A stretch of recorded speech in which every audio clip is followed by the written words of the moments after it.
So, okay, let's start.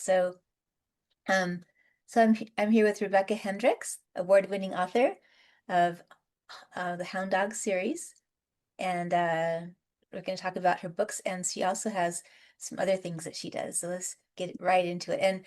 And I call her Becky. Becky, so you are the reason that I started this thing by Storytellers. Oh, It's like we had so much fun at that this yeah, it ridiculous was it book was great. show. Yeah, it It was was really a lot of fun. Yeah. it was that it rained and then it stopped raining and then it rained again and people still came out to the event to it was really crowded and wonderful and everybody had their hair wet. It was awesome.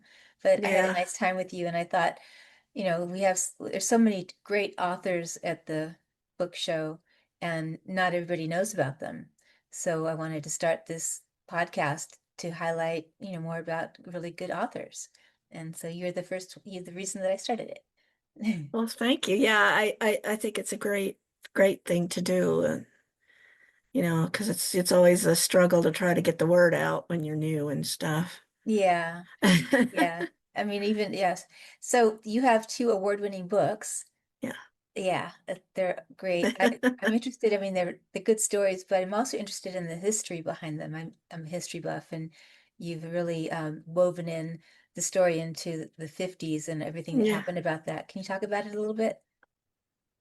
Yeah, so yeah, it takes place in 1958 and I really, like you said, I tried really hard to interweave the decade into it. I did a lot of research on it. I kind of knew some of it already, but it's more than just bobby socks and Hmm. poodle skirts Yeah, and greasers. yeah. There's so much more that was going on in the decade, and just the whole controversy against rock and roll Hmm. was plays a big part, especially in the third book that's coming up. Oh, really? Yeah. Yeah, I remember those controversies really played a part in life. It was bad. Rock and roll was bad. People Yeah, it was the shouldn't do devil's it. music and all of that good stuff. Yeah. Yeah, And they really tried hard to stomp it out, and yeah, it especially just in the smaller didn't work. towns. Yeah, Yeah. yeah. Yeah, and this my books do take a place in a small town, Hmm. a fictional small town called Madison. Hmm. That's in Indiana, but Hmm. not far from Chicago. Oh, okay. Yeah. Well, you have such strong characters, and the way that they converse with each other is great. You've got all the wonderful conflicts that teens had in those days. They still have. It's relevant today. Tell me a little bit Yeah.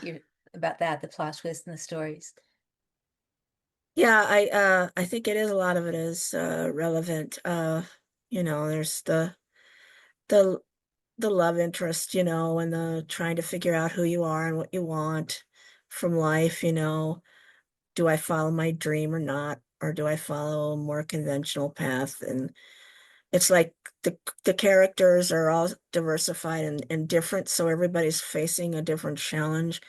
One of them named James, he is in college and he wants to become an accountant, and that's been his big thing is to study and do that. And now he's like, playing in a rock and roll band, and so he's kind of like, kind of fighting that norm. And then one of the characters, Danny, doesn't have his GED, but now he's taken this, he's studying for it. So uh yeah, they all have their own different backgrounds and their own different visions of what they're trying to figure out. But I think one of the biggest ones we do face when we're young is, do we follow our dream or not? Hmm.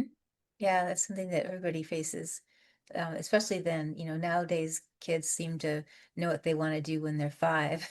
Yeah. When we were Yeah. younger, it was like, what? We've changed careers many times in our lives, but Yeah. yeah, Yeah, that's true. yeah. But you wove in a lot of the history and all the elements of the 50s to make everything come to life. It was very descriptive. Can you talk a little bit about that? Yeah, I tapped into a lot of the struggles that women had in that decade with stepping into the role that was expected of them of wife and mother.